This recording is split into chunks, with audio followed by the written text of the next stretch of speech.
Good afternoon to everyone from Glasgow. My name is Annika Schröder. I work with MISEREOR, a German Bishops' Conference, and I'm the development organization of the German Bishops' Conference in Germany, and I'm happy to guide you through this session. We have announced this side event together with many partners of us from all around the world. It's our CIDSE, the umbrella organization of development organizations from the Catholic Church. We have Eco-Jesuits, KOO from Austria, CECOEDECON from India, the Coventry University, PAIRV from India, the Maryknoll Office for Global Concerns from the US. And we all invite you to share some time with us and talk about how to improve civil society's limited access to the Green Climate Fund. We as development organizations discovered that although many CSOs around the world have many solutions to the crisis of climate change, be it in the field of resilience, be it in the field of adaptation, be it in the field of mitigating climate change, although they still miss and lack a lot of finance. And the Green Climate Fund might channel some funds also to those actors. And we asked ourselves, what can we do as a network to improve this? And as one field of action that we feel is extremely important is that we channel more funds to agroecology, while at the same time channel less finance to an agriculture system that destroys the basis of our well-being, like water, like soil and fresh air.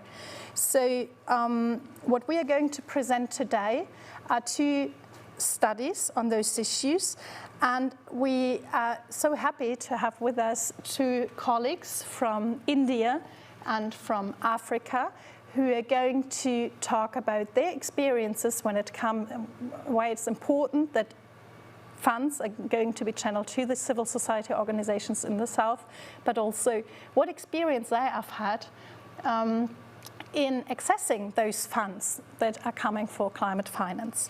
At the end, we of course are drawing out our recommendations, and we're going to discuss them with the Global Climate Fund Secretariat.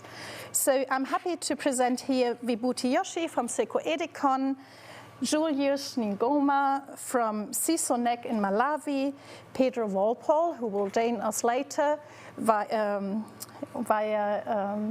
internet, from Eco-Jesuits. He's based in the Philippines, Nina Möller from the Center for Agroecology, and Colin Anderson from the University of Vermont, and Simon Wilson from the GCF Secretariat. I'm looking forward for a nice discussion with all of you, and would like to hand over to Martin Krenn. Martin Krenn is the policy officer at KOO. This is the coordinations office of the Austrian Bishops' Conference for International Development and Mission. And he guided the work of CIDSE towards the study on access to the Green Climate Fund. And I'm happy that you are here and present the outcomes. Thank you, Annika. May I please have the slides? So, as Annika said, my name is Martin Krenn, and I'm working for the coordination office of the Austrian Bishops' Conference. And I was part of the editors group of the study Improving Civil Society's Limited Access to the Green Climate Fund. And in the next few minutes, I'd like to give you an overview on our approach to this study, on the case studies we included, and on our main findings on possibilities and obstacles for civil society organizations to benefit from funding from the Green Climate Fund. And I will conclude with some recommendations and questions to the GCF, the Secretariat in this case, in order to enable this central financial instrument of the Paris Agreement to live up to its mandate to use investment to promote the paradigm shift towards low emissions and climate resilient development pathways.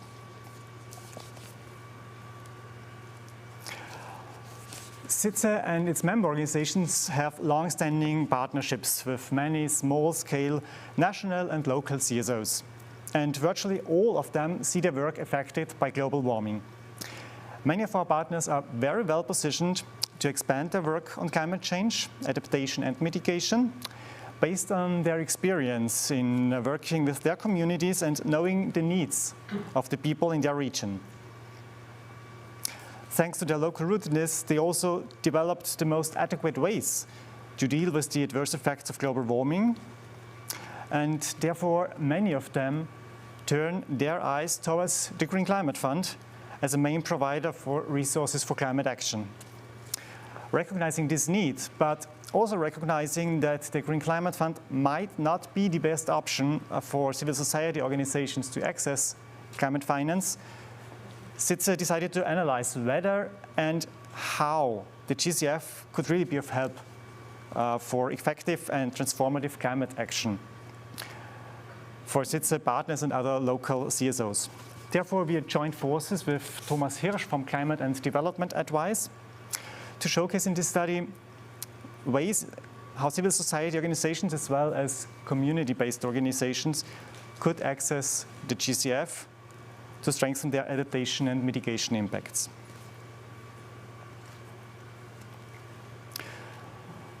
We started with an analysis of current GCF policies regarding cooperation with CSOs and access to funding for civil society organizations. And in the second step, we had a look at some concrete cases where CSOs had tried to access funding from the GCF. For these case studies, we interviewed 18 experts from several regions and in several roles. Experts from accredited observer organizations, national and international implementing entities of the GCF, executing partners, GCF consultants, former and current board members and their advisors, and applicants for GCF accreditation and also projects. This broad perspective informed our conclusions, which can provide, on the one hand, guidance to CSOs who are interested in working with the Green Climate Fund on the one hand, and on the other hand, also it provides recommendations towards the GCF, towards the Secretariat and the board to make the fund more accessible for CSOs. So let's start with the first study, case study. First, we had a look at the CSO observer constituencies. There are more than 100 CSOs accredited as observers to the GCF board. So it's by far the biggest community of observers.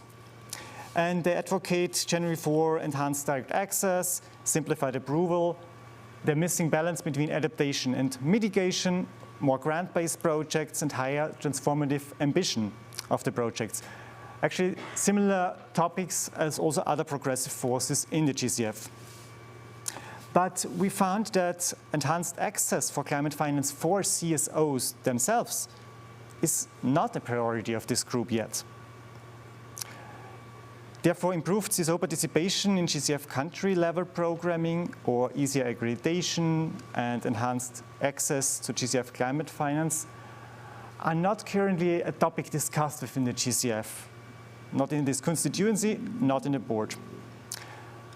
So, given this context, our interviewees discussed several other options, how to create a more enabling conditions for CSOs at the GCF. Those options range from bringing especially excellent projects to the GCF, to the board, which address really the needs of the most vulnerable people, and bring innovative adaptation approaches as projects. But we also discussed setting up a new kind of granting facility, a small grant facility, especially for CSOs. That could be based on the example of the private sector facility, or to promote programmatic funding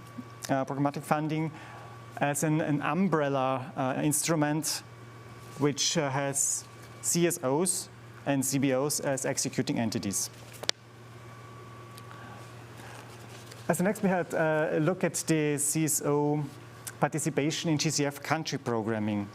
Because setting up country programs for GCF was described by our interviewees as a crucial process for defining the roles of the national designated authority and the national implementing entity, and for setting up the project pipeline.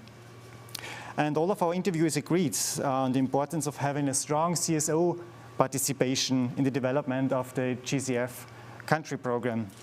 And many argued that CSO participation contributes to making the perspective of vulnerable groups better heard, and that the level of programmatic and truly transformative ambition would be encouraged by a stronger CSO engagement. Nevertheless, if such an inclusive approach is followed in other countries, largely depends on the political will of the national governments and the national designated authorities.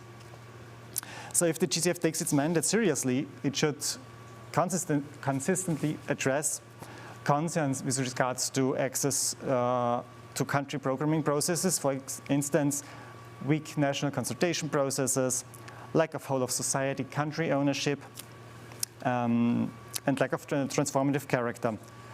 Currently, our interview said that we see very little critique from the GCF Secretariat or the board when countries do not live up to this standard.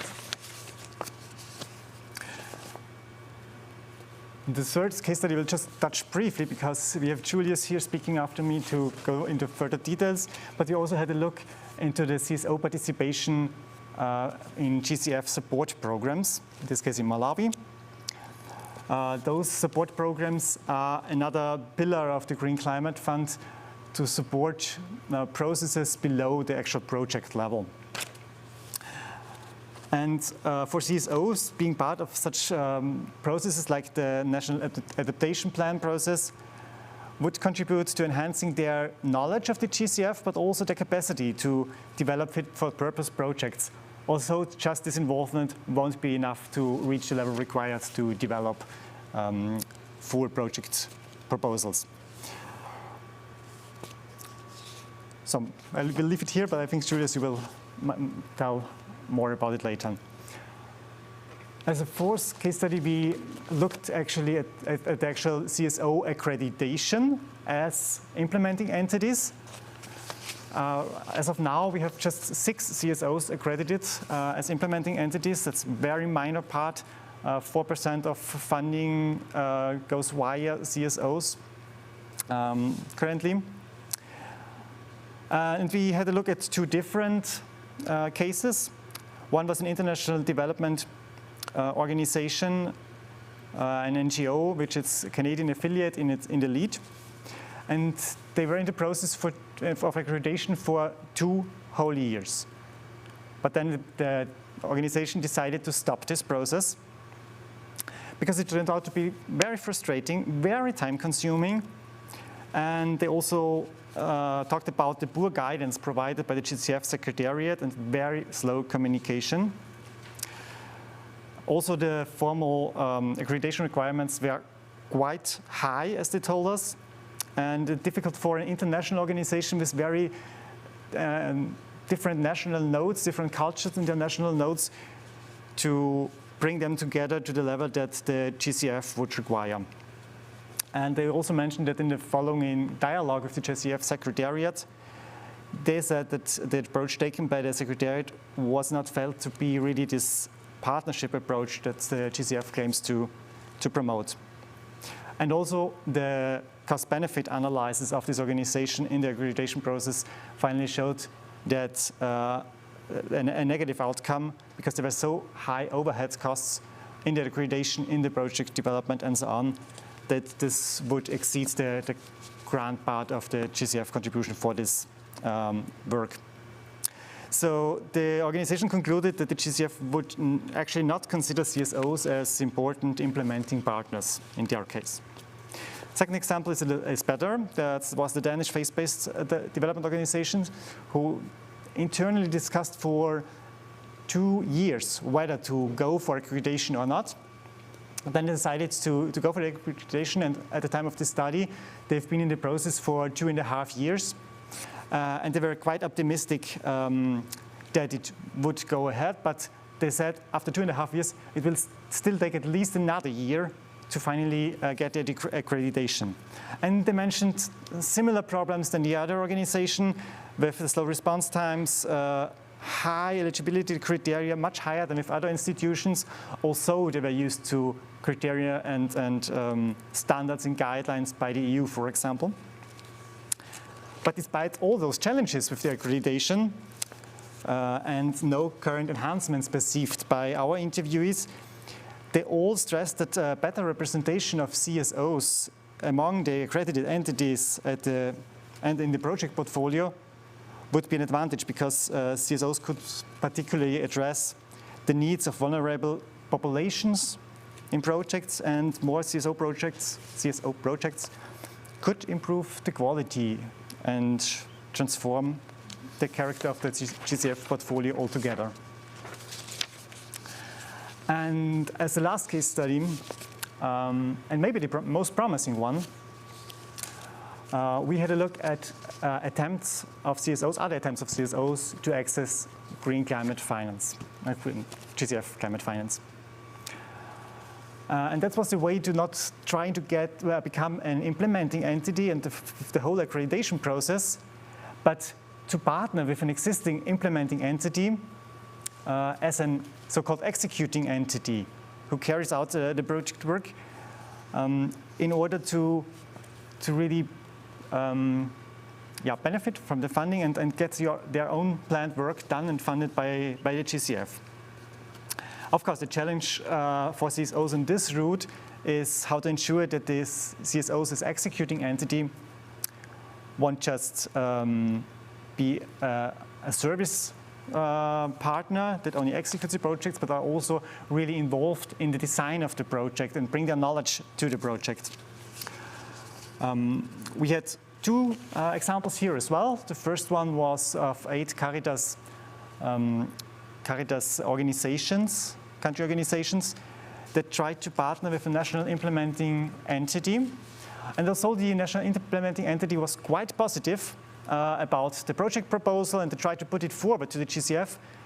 There were problems with the state authority below the national designated authority, which was really hard to convince to go forward with the project. Also, Caritas fulfilled all the requirements. So they had the perception that this state authority might want climate funds just for public entities. And in our last example, we had FFS-based organizations that approached an international implementing entity with their projects, and they had quite a good partnership because the faith-based organization had this good standing with the community and competence with work with the beneficiaries groups, and the international implementing entity had already a long-standing relationship with the Green Climate Fund and also very good communication with the government of the country where the projects were supposed to be carried out. The project at this time of the study wasn't approved yet, but everybody was quite sure it will get through. So the general opinion of many interviewers was that CSOs should take a much more proactive approach in becoming accredited as implementing entities, but also in developing projects as those executing entities together with implementing entities. And therefore it was seen that more innovative and truly ambitious high-quality projects would be needed to really bring change from the inside to the GCF, and CSOs with a reputation and an excellent track record could pioneer in this work. The last slide just sums up what I have said on the 4 proposals we have for the GCF to enhance their openness towards CSOs and to benefit from the CSOs' knowledge for their own transformative agenda. Thank you so much, Martin, for giving some appetite to this really, really rich and rich study that have been done. Thanks for summing it up. And I would like to hand over to Julius. Julius is the National Coordinator of Civil Society Network on Climate Change since 2014 in Malawi and of Malawi. And this is called CISONECC. Yeah. And he has been an alternate active observer to the GCF some years ago. So he knows it from the inside, and he also knows the practice on the ground. So I'm happy to hear your experiences with the funding. Thank you so much, Annika, and thank you for making that presentation. I think it sums up what the general outcry as regards to the CSOs are. So generally, civil society organizations provide a clear and a good platform for representation of the communities out there, and in whatever format should be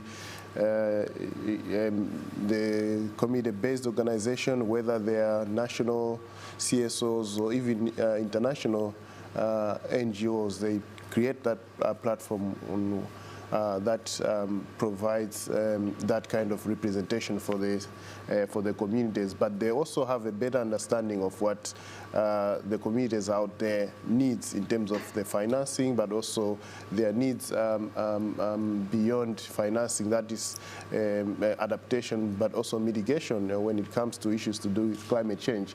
But just to concur with what my colleague has already mentioned, our experience as civil society for the community, and you know what processes you need to go through, but bear in mind that the GCF processes and the structure mainly recognizes the governments as those that are supposed to be in the forefront, leading in the maybe access, but also implementation of some of the programs. He mentioned about the country programming processes that should be a country-owned and driven process whenever you want to develop proposals and even access resources from GCF to actually support the needs of the communities. But as he highlighted, I think there are always challenges for civil society organizations at national level to go through those processes, to contribute on behalf of the communities on such national level processes, because there are all these challenges on recognition, issues to do with how to engage the different constituencies at national level to come up with a well-elaborated country program. But also mentioning the issue of accreditation. We hope, and we've been hoping, like in Malawi, that one day the civil society are going to be accredited by the Green Climate Fund to be accessing resources on behalf of the communities. That has never happened. For the last maybe 5-6 years, we've been engaging with the GCF. There have been 4 or 5 civil society organizations who have actually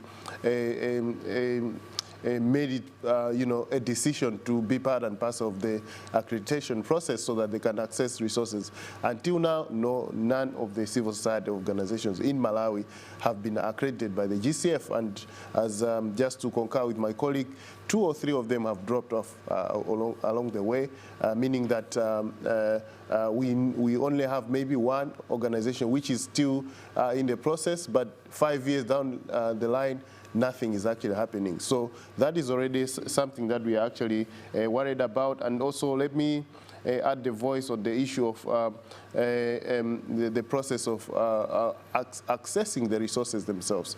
So the civil society, even though they can come together, they still need for support in one way or the other in terms of project preparatory facility to access, for them to access these resources to help them to build a proposal that is bankable, that can also, be able to address some of the issues within the local communities. But this is something that is not even happening. There's no way. We've never seen any civil society organization in Malawi, for example, accessing such kind of resources to help them to prepare a project proposal to be to be submitted to the GCF to access resources. And finally, issues to do with the he also mentioned about issues to do with readiness programs. So we hear about, and we have actually read about issues to do with support towards readiness, that civil society should also be supported to be ready to access GCF resources on behalf of communities. This is still a concept that we still need to understand. Not necessarily that we don't understand what the information is that is being provided, but actually practically involving the civil society in these programs of readiness, so that they can also be building their... Hear from other countries as well, talking to them. So thanks for your perspective. We will now, as I said before, look into one of many sectors where civil society really makes a difference, where we see the strength of the people. And this is in the part of agroecology, where people really developed great solutions to the climate crisis, and they are further developing it and making them even work more for the planet and the people.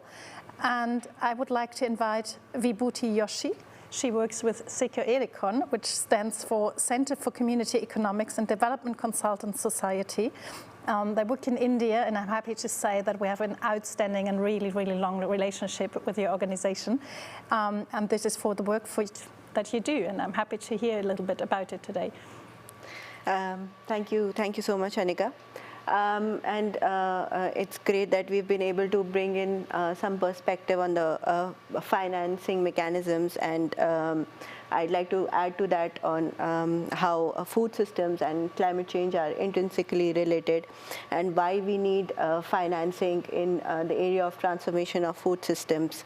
So I'd like to start briefly by reinforcing the fact that our current food systems are faulty, and we need immediate and intensive finance to transform these food systems.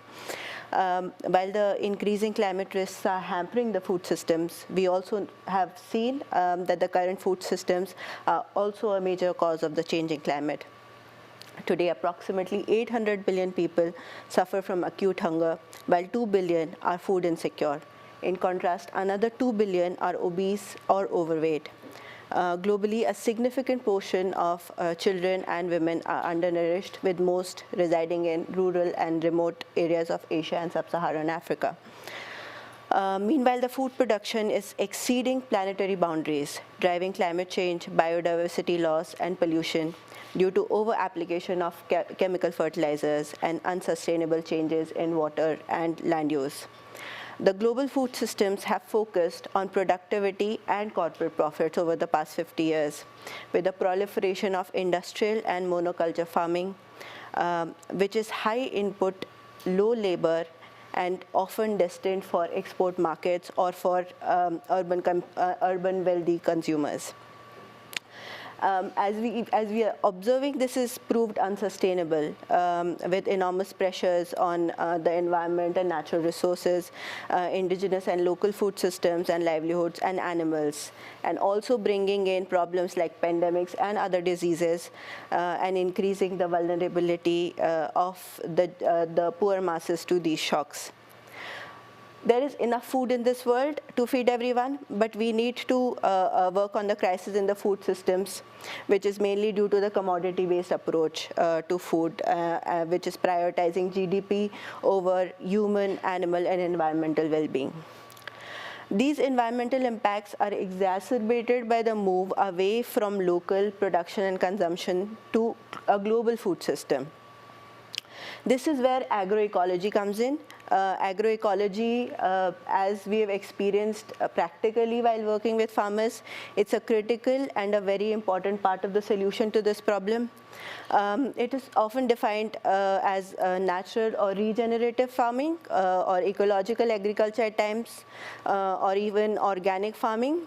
But essentially, it connotes to a mix of agronomic practices, including multiple or mixed cropping, recycling of manure, agroforestry and use of minimal external inputs to reduce the impact on environment, enhance nutritional value of the crop, provide multiple other functions of biodiversity, cohesion and employment generation. Agroecological approaches have also elements of focus on small farmers and food producers who are critical to transformation of the food systems. They use traditional and experiential learning with modern science. Agroecology helps in strengthening these local markets and supply chains, ensuring local food self-sufficiency, food, land and seed sovereignty of farmers, and ultimately strengthening national food sovereignty.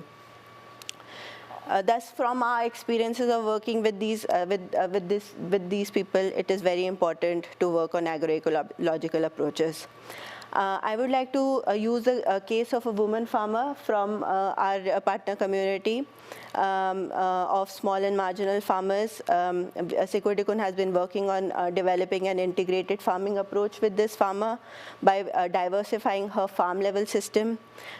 This farmer, who used to only take 2 crops in a year from her small farm, is now innovating on her farm, integrating food trees, vegetables, food crops and cattle to ensure year-round income.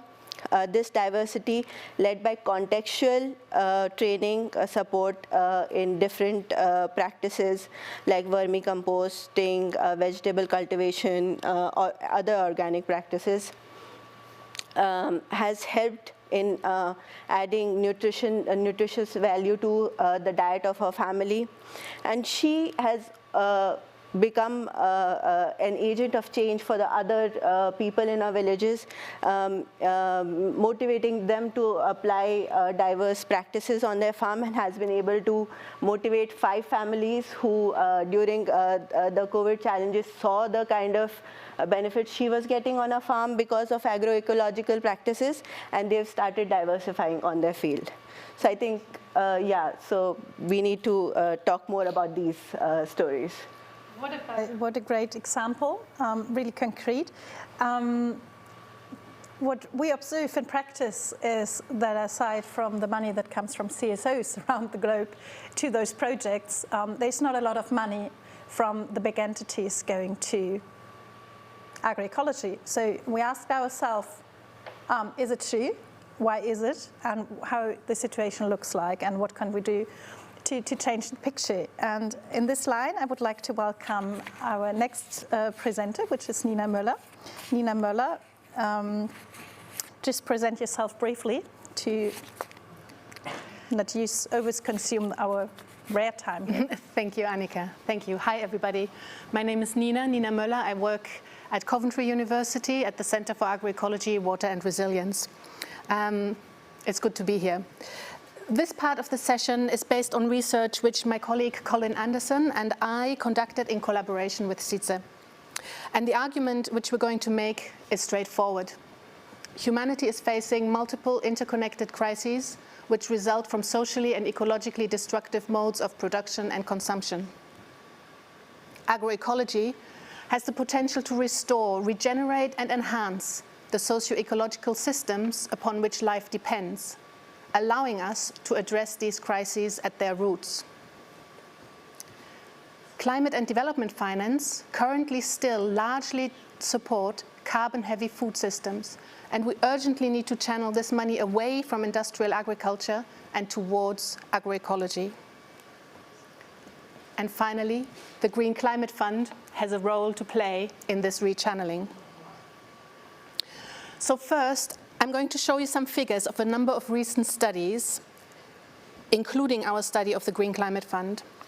And these figures underline that action is urgently needed to shift investment realities.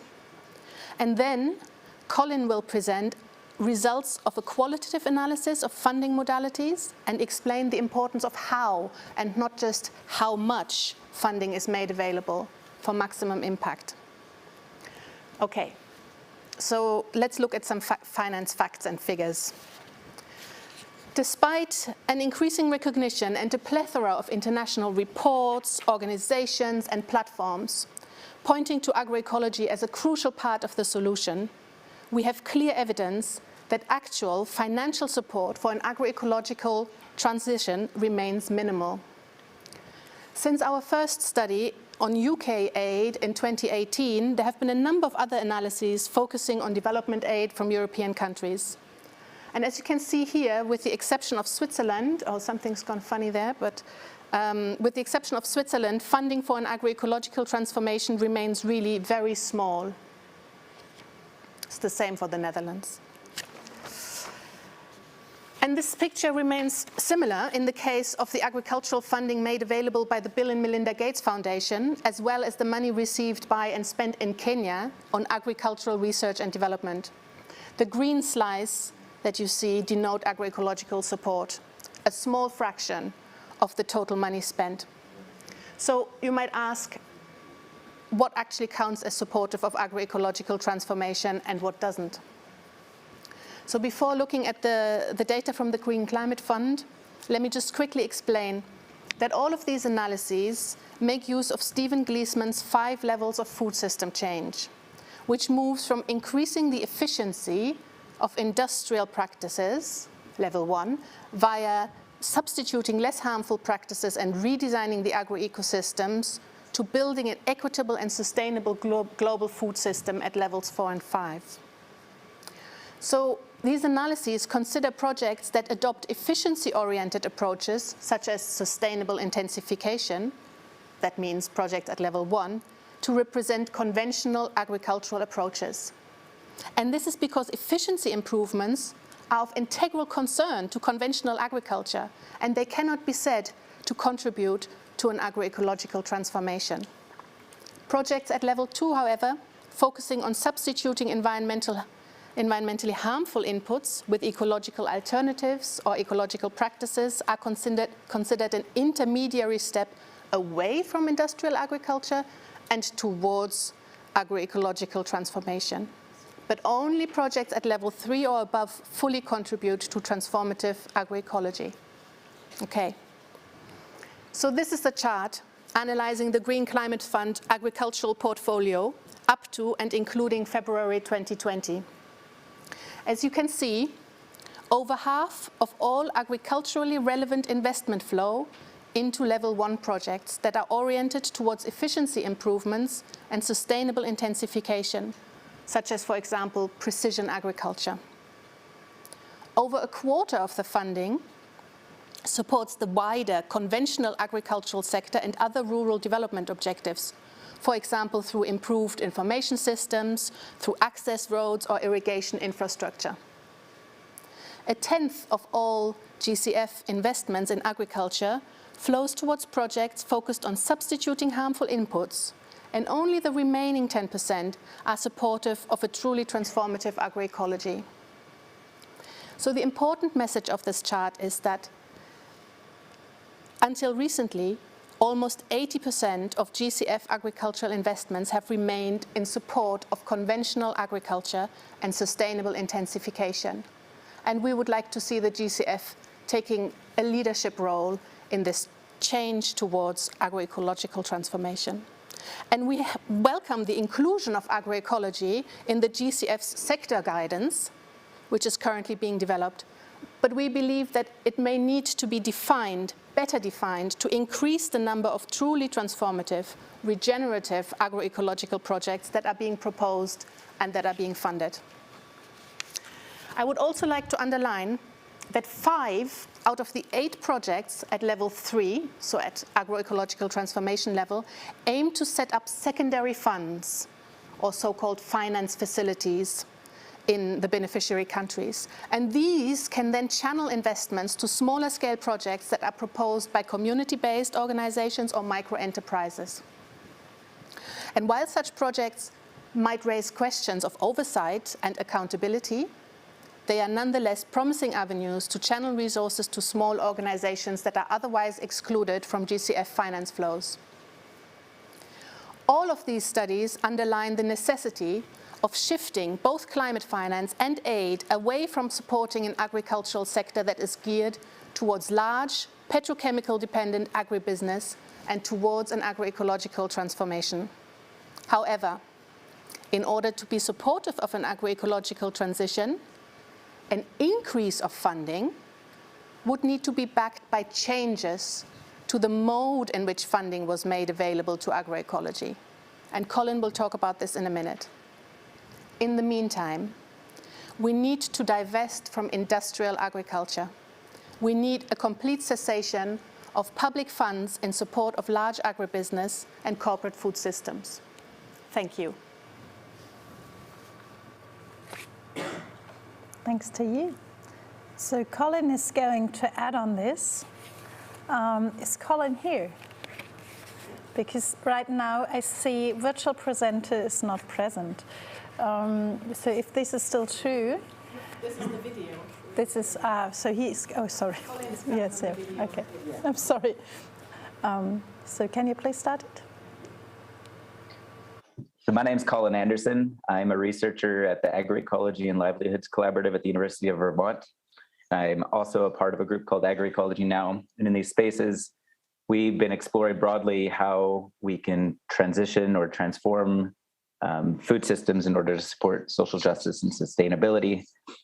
So agroecology represents a paradigm shift for agricultural development that you've heard a little bit about today already. It centers the agency of farmers and their organizations and networks and focuses on bottom-up processes. It's not only a technical process, but it's also political, ecological, social, and economic, also cultural. And top-down, market-led, technology-led development and financing predominantly undermines agroecology and the potential of agroecology. And so when we talk about agroecology, we're talking about a particular kind of agroecology, and it's swimming in this sea of different ideas about how to achieve sustainability in food systems. And as I say, we're interested in one that centers farmers and farming communities and organizations and their agency as what we call a transformative agroecology. And so this transformative agroecology, Nina already talked about how it's about a complete refocus and redesign of not just farming systems, but entire food systems. So these levels 3, 4, and 5. We also put out a open access book talking about how to transform agricultural practices on farms, that we have to think about the enabling environment, and to enable agroecology transformations, that we need to think about knowledge systems and markets and systems of exchange, networks, addressing equity, and other key issues like rights and access to nature, land, water, seeds, and biodiversity. So we wanted to engage in this idea of how do you finance a transformative agroecology? And so our focus wasn't on the GCF in particular, but we went out, we talked to donors who are known to be supportive of agroecology, and to understand this issue of what can be done to best support agroecology once financing is allocated towards it. So we had this analysis that we came up with, and and I'm just going to breeze over this. I'm going to focus more on the recommendations, but our analysis identified a number of different kind of dimensions within which to think about financing and modalities of financing agroecology. And so within each of those dimensions, there are those that work against agroecology and a transformative agroecology, and those that work for it.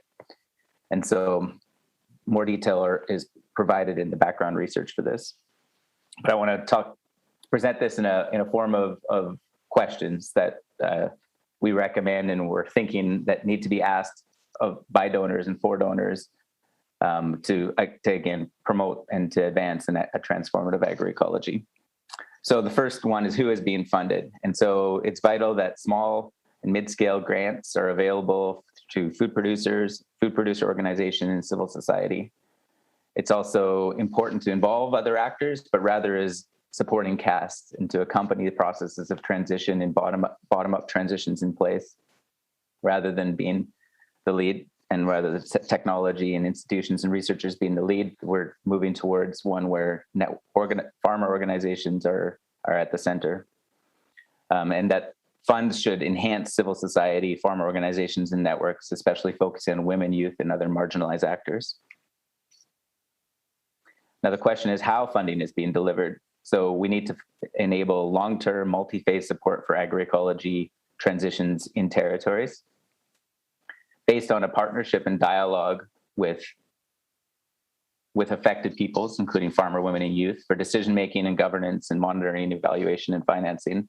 So this is not only about viewing affected peoples as recipients of funding, but as being involved in the governance of funding schemes, and also to create a sense of two-way accountability, rather than recipients of funders only being accountable to donors, but donors really being accountable through a process of co-governance.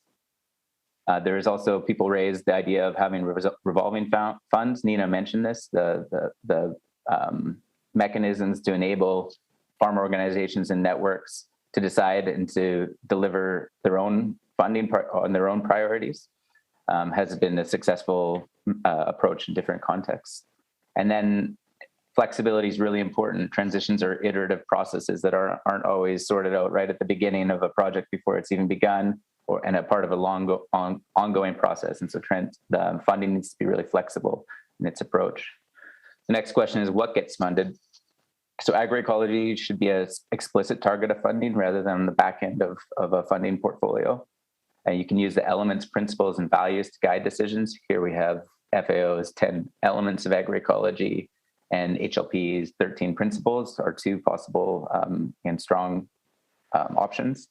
And again, we want to move beyond levels 1 and 2 to levels 3, 4, and 5. So when we talk about levels 4 and 5, we're not only talking about a farm level again, but we're talking about farm and food system redesign. And this involves a strong territorial approach.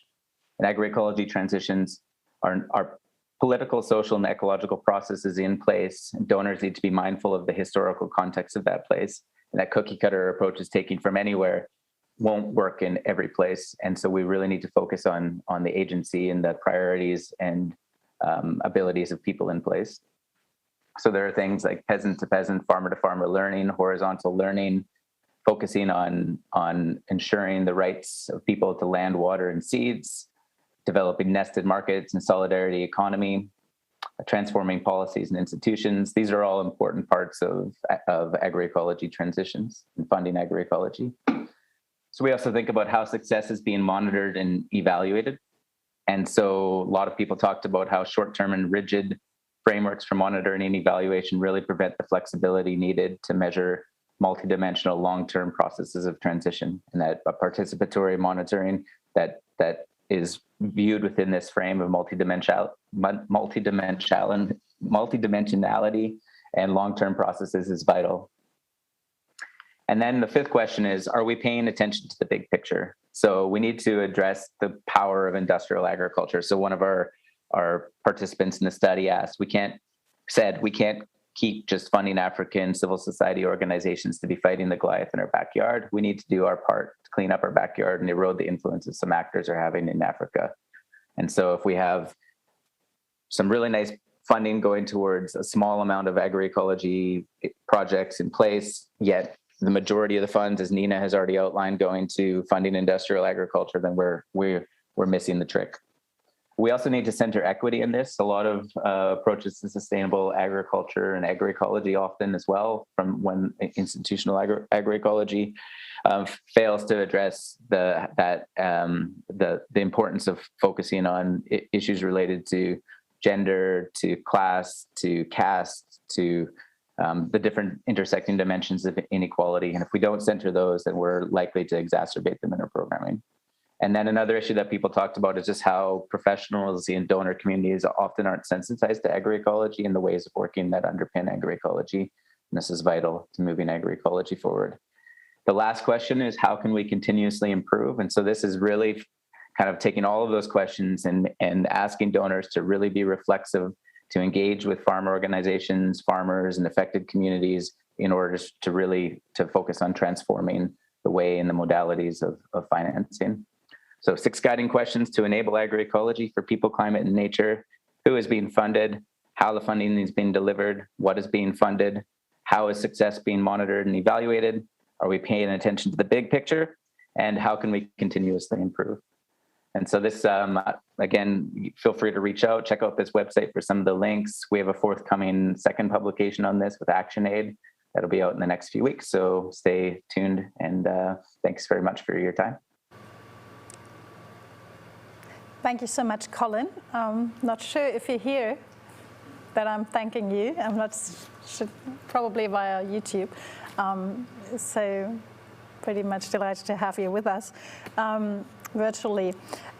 We have some 8 minutes left. You know, we started really late and we are not given more time later on because other side events are going to follow. Pedro Walpole, Father Pedro Walpole, wanted to join virtually as well, could not join, so we have the last, and there are no comments from the audience. So what we do to finalize the session is to give the floor to Simon, who works as the head of communication to the GCF.